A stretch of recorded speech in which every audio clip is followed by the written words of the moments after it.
Chapitre 4. Le révolutionnaire. Qu'est-ce qui te meut, ô homme, ou qui nous meut à des profondeurs inconnues de nous, et semble nous faire errer de ci, de là, pour faire béer le miracle au bord de la route? Comme si ce miracle avait été prémédité, pour reprendre Malraux. Et quel chemin avions-nous parcouru avant, autrefois, pour nous faire recroiser cette piste où tout semble se reconnaître, s'accorder, se renouer? Enfin on y est, on part, ça commence, après tant de pas futiles et tant de bêtises.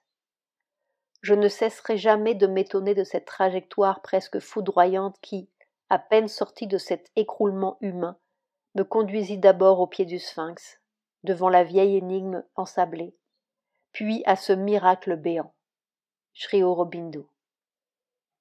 10 mois après cette agonie de typhique qui ne savait pas très bien s'il voulait vivre ni pourquoi, j'étais devant le destin même, la mort et la vie. C'était un 24 avril 1946. J'avais 22 ans et demi. De Sri Aurobindo, je ne connaissais rien lorsque je suis arrivée au gouvernement de Pondichéry. Je savais seulement que c'était un révolutionnaire, qu'il avait été mis en prison par les Anglais et qu'il avait failli être pendu. Cela me le rendait immédiatement sympathique. On disait aussi que c'était un sage. Mais j'étais un béotien complet des sagesses de l'Asie. Je comprenais mieux Vasco de Gama et Christophe Colomb et les pirates bretons à l'abordage des galions espagnols. Et pour dire vrai, j'aimais mieux Spartacus que le Bouddha. Ce 24 avril, tout a culbuté sur une nouvelle mer inconnue. Il faisait une chaleur torride. Il était 2h30 de l'après-midi. Pavitra, un polytechnicien français, mon Dieu, m'attendait en bas de l'ashram. C'était un homme si fraternel et simple, avec je ne sais quelle lumière souriante dans les yeux.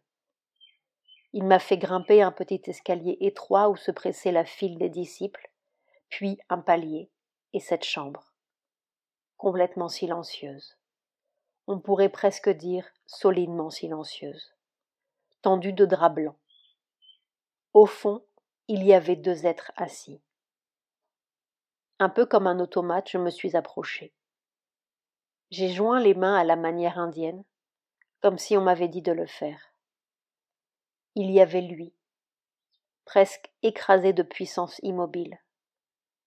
Son visage avait une lumière bleue. J'ai cru que c'était des néons.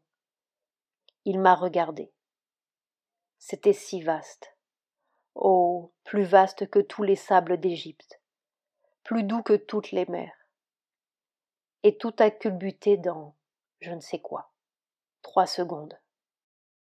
Puis Mère, assise à sa droite, qui m'a fait un si grand sourire en tournant un peu le cou et le menton vers moi, comme si elle disait « Ah !» J'étais tout à fait stupéfait. 3 secondes. Je suis rentré dans ma chambre, au palais du gouvernement. Je me suis assis sur mon gigantesque lit qui datait peut-être de la Compagnie des Indes, et je suis resté là, sans comprendre.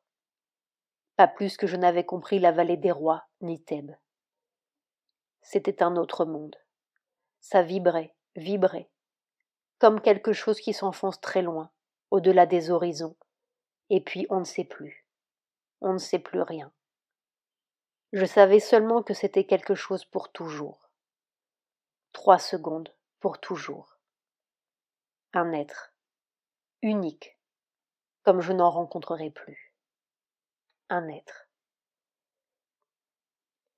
Puis j'ai senti comme un pouce qui s'enfonçait dans mon crâne, à travers le sommet de ma tête. C'était très bizarre, une sensation physique. C'était aussi très immobile, puissant, sans sens.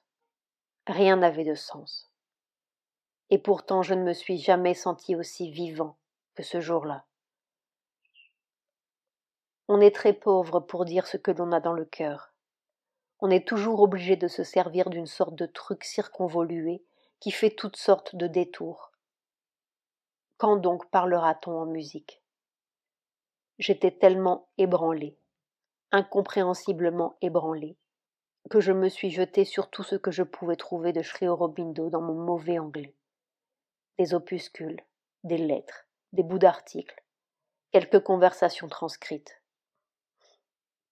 Et tout de suite, je suis tombée sur un bout de phrase. 4 mots. L'homme est un être de transition.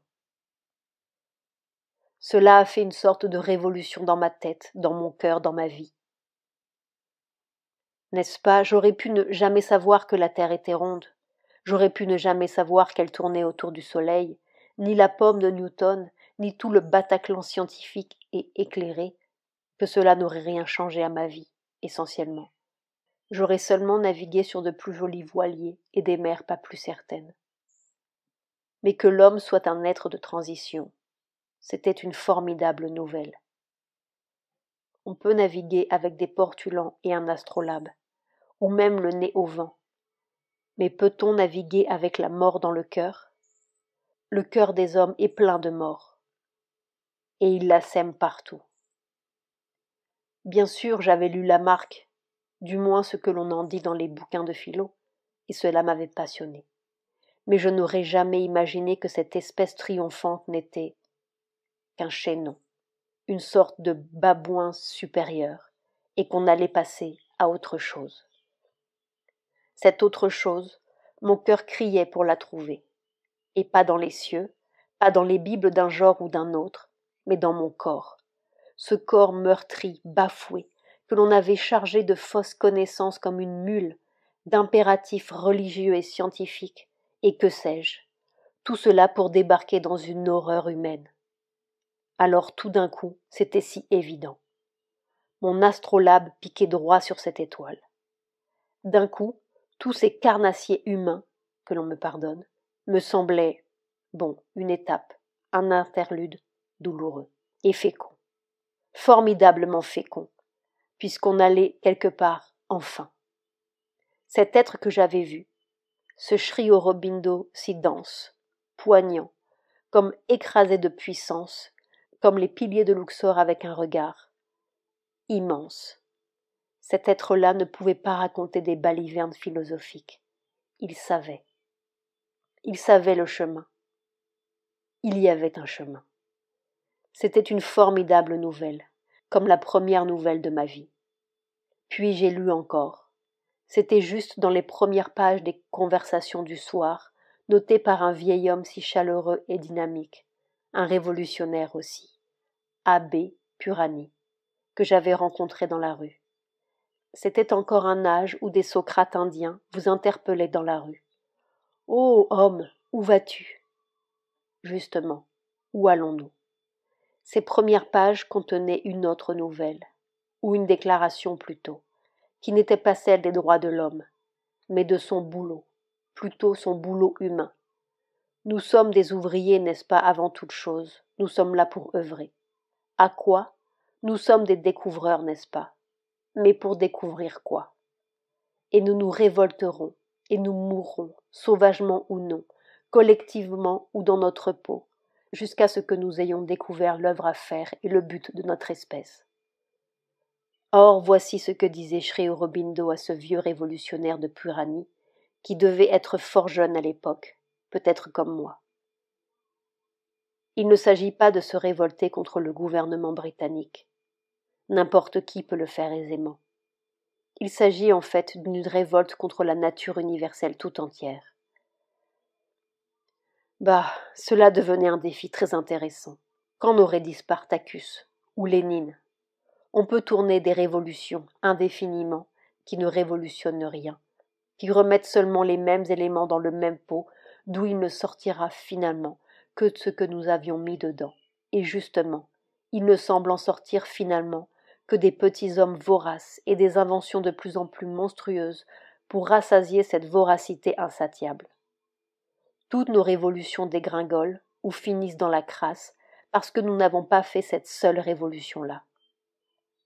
Et enfin, comme pour nous mettre les points sur les i, si une transformation totale de l'être est notre but, la transformation du corps, nécessairement, en est une partie indispensable. Alors vraiment, j'étais devant le révolutionnaire, et un révolutionnaire qui avait un chemin. J'avais de quoi œuvrer, j'avais de quoi découvrir. Mon astrolabe pointait droit sur l'inconnu. La révolte de la terre, Satprem.